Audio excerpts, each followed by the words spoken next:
Assalamualaikum warahmatullahi wabarakatuh. Pecinta Safrial TV yang saya hormati, para mahasiswa yang mengikuti mata kuliah pembinaan majalah sekolah,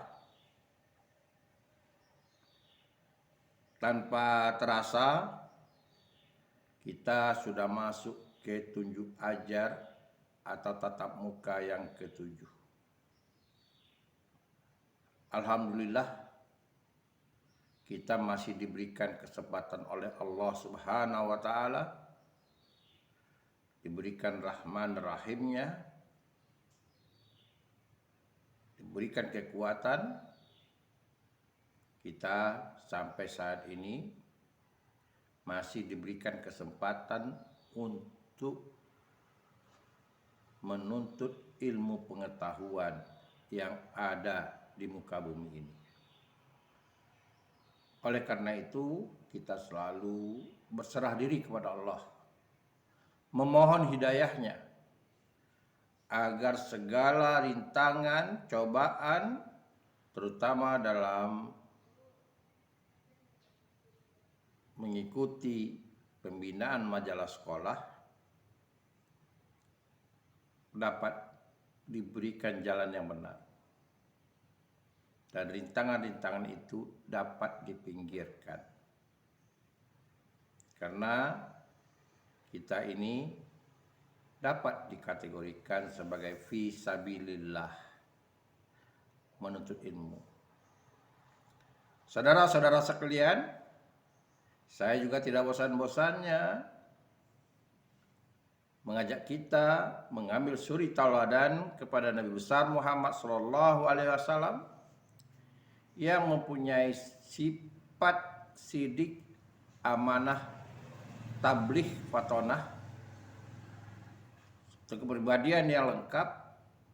Ditambah lagi, ia selalu berupaya menyempurnakan akhlak manusia sebagai misi beliau menjadi rasul.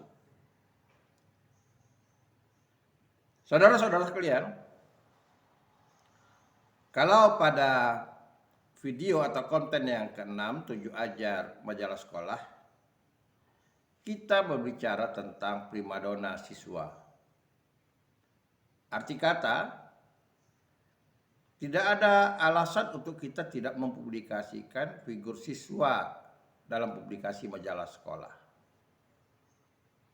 Banyak sisi, banyak pertimbangan yang dapat kita lakukan untuk mencari siswa yang menjadi primadona sekolah. Nah, mudah-mudahan kita lebih jeli, tidak salah pilih, sehingga betul-betul siswa yang kita publikasikan dalam majalah sekolah betul-betul dapat mengangkat harkat sekolah, harkat para majelis guru, harkat para murid-murid, dan harkat keluarganya. Mudah-mudahan siswa itu pula dapat dijadikan salah satu contoh untuk membentuk suri tauladan sebagai siswa di sekolah.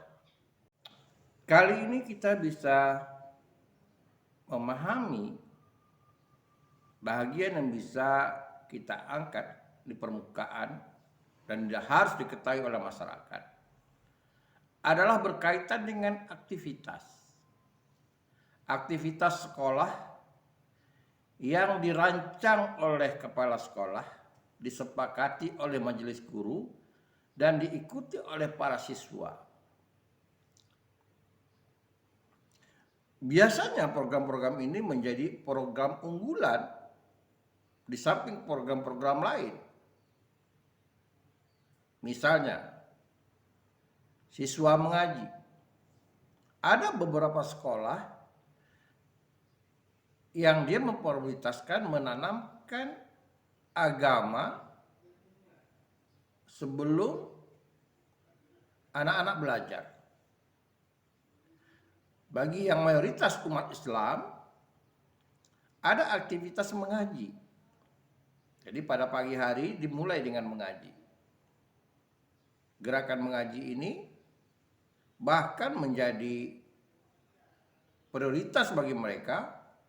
Ada sekolah-sekolah, terutama di Pekanbaru yang saya ketahui, sampai melakukan khatam Quran 2 kali dalam 1 tahun. Jadi anak-anak bersimpuh di lapangan, ramai-ramai, lalu ada guru yang memimpin mengaji. Nah, ini satu bentuk kegiatan ekstrakurikuler menanamkan kepribadian anak, kecintaan anak terhadap agamanya. Lalu Anda tanyakan, bagaimana Pak yang tidak agama Islam? Biasanya sekolah mengambil kebijakan ketika gerakan mengaji ini dilaksanakan, siswa-siswa yang non-muslim ditunjuk pula guru-guru yang non-muslim untuk membina atau membaca kitab-kitab yang jadi pegangan atau menjadi panutan di agamanya. Misalnya membaca Alkitab di sebuah lokal dikumpulkan anak-anak yang non-muslim. Artinya tidak ada anak-anak yang tidak memulai pembelajaran melalui membaca kitab suci menurut agama dan keyakinannya masing-masing.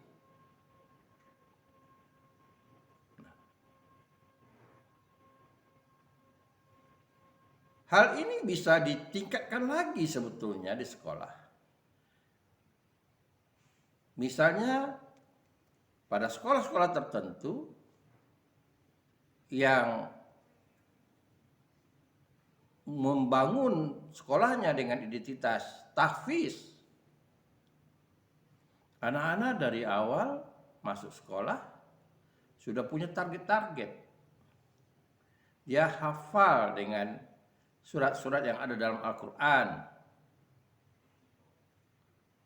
Mulai dari 1 surat atau 1 juz, begitu berlanjut. Dan bahkan sebagai mana kita ketahui, anak-anak tahfiz ini punya prioritas untuk melanjutkan ke perguruan tinggi pada universitas tertentu. Misalnya, siswa-siswa yang tahfiz,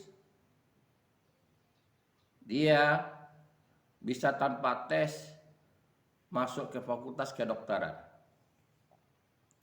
Meskipun ada yang mengkritisinya.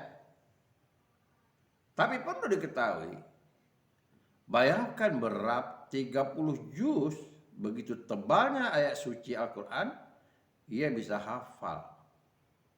Berarti siswa-siswa yang tahfiz Quran, itu daya ingatnya itu cukup tinggi.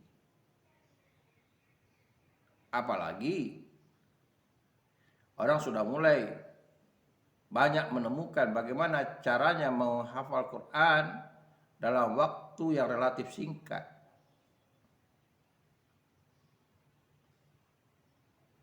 Nah, ini satu contoh saya katakan kegiatan yang melibatkan siswa, melibatkan guru, melibatkan kepala sekolah. Kegiatan lain dapat saja misalnya yang berkaitan dengan adiwiyata. Ada satu hari yang disepakati atau ditetapkan oleh kepala sekolah, anak-anak gotong royong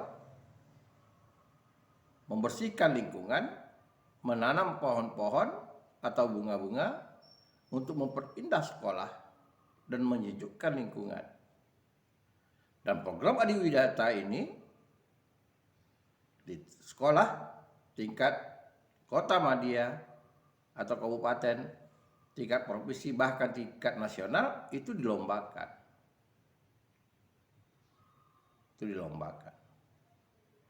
Nah, kegiatan yang cinta alam, cinta lingkungan ini, bahkan cinta kebersihan, ini layak untuk diangkat. Katakanlah misalnya ada sekolah yang peduli dengan memilah-milah sampah, yang lazim kita lihat ada kotak sampah yang dibuat ciri khas warnanya. Ada merah, ada kuning, ada hijau, diperuntukkan masing-masing. Ada sampah plastik, sampah kertas, sampah basah. Jadi ada sampah yang layak diolah, dipisahkan. Jadi pemulung atau mungkin sekolah punya aktivitas untuk mengumpulkan sebagai kesadaran bagi siswa, bukan tidak mungkin menjadi gerakan ekonomi bagi sekolah. Karena kita bisa melihat di beberapa kampung di Indonesia ini ada yang membuat gerakan bank sampah. Nyatanya berhasil. Penduduk menyetorkan sampah, kertas, plastik, ditimbang, lalu dihargai sesuai dengan pasaran. Nah, dia bisa beli apa? Misalnya, dia bisa belanja di swalayan yang sudah disiapkan, atau dia bisa berobat di poliklinik yang sudah direkomendasikan, dan biayanya semua dari setoran bank sampah.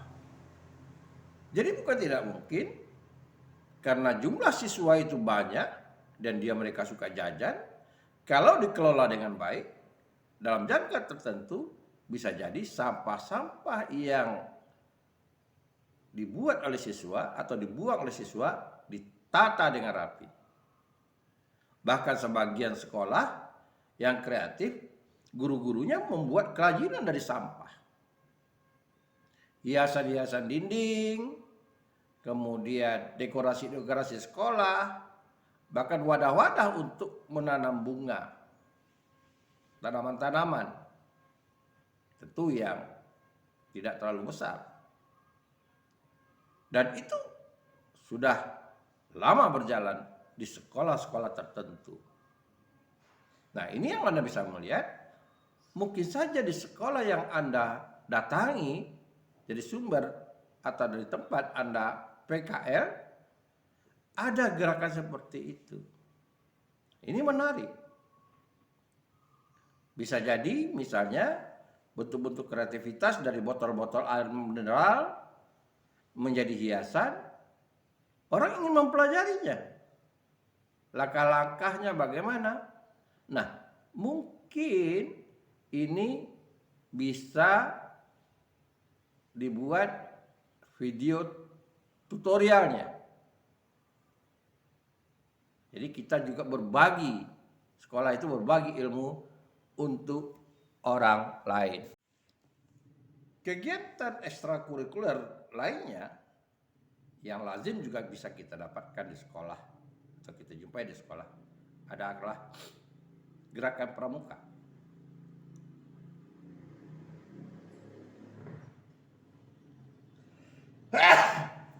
Gerakan pramuka ini lazimnya kegiatan itu dilaksanakan pada hari Sabtu atau memang dispesialkan ekstrakurikuler pada hari Minggu.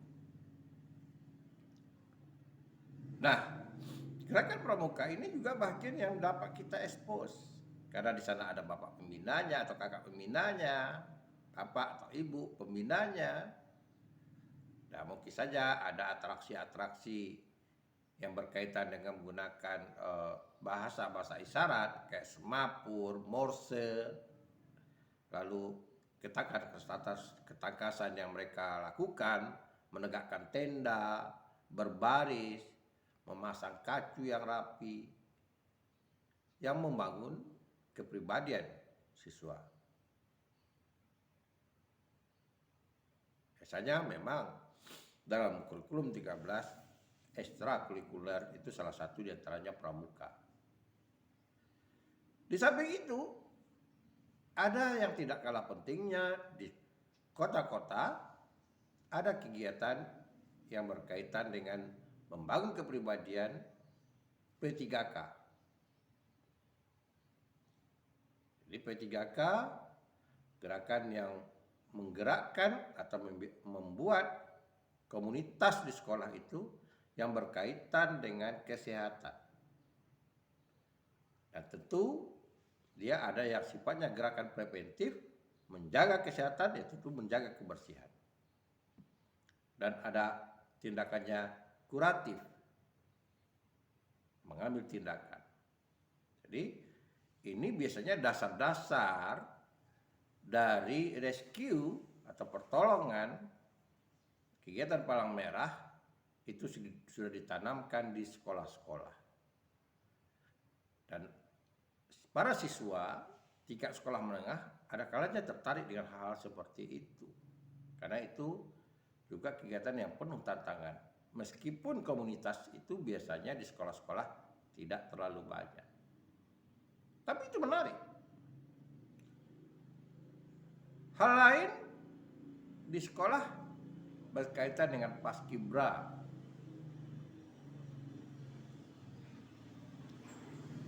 Jadi kegiatan baris berbaris bagaimana melatih siswa mengelola upacara bendera. Karena kegiatan Paskibra itu sekarang dilakukan sudah berjenjang. Mulai dari tingkat sekolah, lalu ada utusan Paskibra untuk tingkat kota madya atau kecamatan. Jadi ketika 17 Agustus mereka terpilih nanti dibina sampai 1 bulan 2 bulan untuk penyelenggaraan jadi pasukan pengibar bendera di tingkat kecamatan, kabupaten atau kota madya. Bahkan bukan tidak mungkin ada siswa yang terpilih di tingkat provinsi dan tingkat nasional. Dan ini seleksinya ketat. Ya. Dan ini juga siswa-siswa seperti ini, bahkan siswa yang terpilih di tingkat nasional, kita bisa jadikan siswa primadona. Tapi kegiatan mereka di sekolah yang dibinakan baris membaris itu sebuah aktivitas, karena ini cerminan bahwa sekolah itu membangun kepribadian. Kalau boleh kita contohkan kepada Anda semua, ada sekolah-sekolah menengah yang berbentuk SMK misalnya, yang melakukan kegiatannya semi militer. Ya, semi militer. Bahkan kerjasama dengan militer untuk menerapkan disiplinnya. Disiplin jam masuk, disiplin bagaimana dia bersikap dan sebagainya. Di samping yang formal seperti baris berbaris, belajar baris berbaris. Seperti kita lihat ada SMK Taruna, yang pada awalnya SMK Taruna itu cikal bakal disiapkan untuk siswa-siswa yang tertarik masuk pada akademi militer. Jadi ada pemikiran pada awalnya, mereka itu disaring, dipilih, diharapkan cikal bakal melanjutkan ke perguruan tinggi yang bernuansa militer, misalnya AKABRI. Namun berkembang kemudian banyak juga orang-orang mendirikan sekolah swasta, bahkan pemerintah membangun SMK dengan ciri khas seperti itu untuk membangun kedisiplinan. Seharusnya sekolah-sekolah yang lain juga semi militer itu layak ditanamkan di sekolah menengah. Namun tentu ada pro kontra. Bagi orang nggak suka dengan gerakan militer, nanti dikatakan dengan isu militerisasi. Jadi ada orang yang setuju dan ada yang tidak setuju. Sama halnya dengan kebijakan negara. Ada negara yang menerapkan wajib militer seperti Korea. Korea Selatan misalnya, Amerika, Inggris. Mereka mewajibkan warga mereka itu wajib militer. Bahkan kalau mereka tidak masuk ke wajib militer, mereka dapat hukuman. Mungkin dapat denda gitu, sesuai dengan undang-undang yang berlaku. Tapi negara kita tidak. Negara gitu luas, paling tidak ada sekolah-sekolah. Sudah ada sekolah-sekolah yang taruna yang menjadi contoh bagi sekolah-sekolah lain untuk menegakkan disiplin sedini mungkin kepada para siswa. Saudara-saudara sekalian, banyak lagi kegiatan yang kemungkinan tidak bisa kita cover satu persatu. Yang lazim ada di sekolah sebagai kegiatan ekstrakurikuler di samping yang saya sampaikan tadi. Ada kegiatan olahraga dan ada kegiatan seni. Nah, kegiatan olahraga dan kegiatan seni ini bahagian dari kegiatan yang dapat diandalkan oleh sekolah. Baik untuk kebutuhan sekolah maupun untuk kegiatan-kegiatan lainnya. Maksud saya kebutuhan sekolah, kegiatan seni, misalnya ada kegiatan perpisahan, memperingati hari-hari tertentu, itu siswa-siswa tampil mengembangkan atau menampilkan bakatnya. Walaupun tidak semua sekolah punya waktu, punya tenaga untuk menata. Sekolah yang bagus tentulah sekolah yang betul-betul membuat wadah yang namanya sanggar. Dalam kurikulum 13 ekstrakurikuler itu sekolah diwajibkan punya sanggar. Kayak tadi sanggar untuk pramuka, sanggar untuk seni, dan kemudian kegiatan olahraga. Di samping membangun kesehatan, keterampilan, skill olahraga, kita juga membangun sportivitas para siswa. Biasanya kegiatan olahraga ini di samping ada kaitannya dengan mata pelajaran olahraga, juga dijadikan kegiatan-kegiatan yang berkaitan dengan event, OSIS, pertandingan antar kelas misalnya. Meskipun tidak semua sekolah yang menyelenggarakan hal itu. Karena kita maklumi fasilitas olahraga itu dia memerlukan ruang, tempat, lahan yang harus memadai. Misalnya olahraga sepak bola di kota-kota, lapangan sepak bola itu sudah mulai langka. Bahkan di perumahan-perumahan, orang membangun perumahan, orang tidak menyiapkan fasilitas lapangan bola. Kenapa? Lahannya terlalu luas untuk fasilitas umumnya, terlalu luas, merugikan developer tanah yang disiapkan untuk itu. Nah, begitu juga sekolah-sekolah tertentu anggaran-anggaran untuk membeli fasilitas olahraga biasanya hanya kebutuhan mata pelajaran. Bahkan dengan terpaksa terkadang guru-guru olahraga bekerja sama dengan orang lain atau tempat lain untuk mengembangkan olahraga. Misalnya olahraga berenang. Nah, kita tidak punya kolam renang untuk pelajar. Nah, biasanya kolam renang ini di kota-kota besar dan itu untuk fasilitas yang diadakan oleh KONI.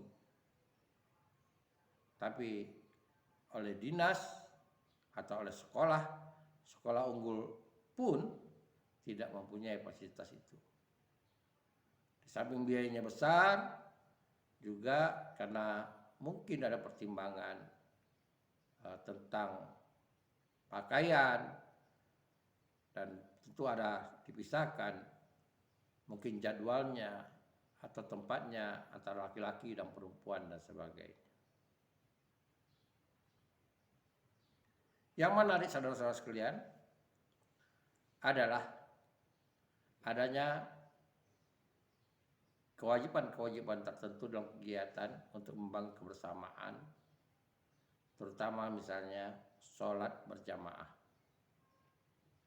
Meskipun sekolah-sekolah tertentu fasilitasnya terbatas, musalahnya kecil atau tempat beribadah kecil, mereka mengadakan sholat berjamaah secara bergilir. Dibiasakan pada siswa sholat berjamaah. Nah, ini di samping menanamkan nilai-nilai religius, sholat berjamaah itu juga untuk membangun persatuan dan kesatuan di dalam diri siswa. Itulah beberapa hal tentang kegiatan sekolah yang bisa melibatkan guru, yang Anda bisa lihat, melibatkan kebijakan dari kepala sekolah, melibatkan guru, melibatkan siswa yang dapat kita expose. Dan dia bisa berlangsung secara rutin atau secara temporer. Katakan secara temporer, karena ini Anda menghadapi anak kelas 3, tidak lama lagi ada kegiatan perpisahan. Bagaimana kegiatan sekolah itu membuat kegiatan-kegiatan latihan-latihan kesenian untuk membuat acara perpisahan. Mudah-mudahan kondisi pandemi ini semakin reda dan sekolah sudah dia bolehkan belajar tatap muka. Nah, tentu akan suasananya seperti sebelum-sebelumnya atau sebelum pandemi ini berlangsung. Misalnya untuk perpisahan bagi anak-anak kelas 3. Itulah materi kita pada kali ini. Dan dari sebanyak kegiatan itu, Anda bisa pilih kemungkinan yang ada di sekolah Anda dan yang layak untuk diekspos. Terima kasih. Assalamualaikum warahmatullahi wabarakatuh.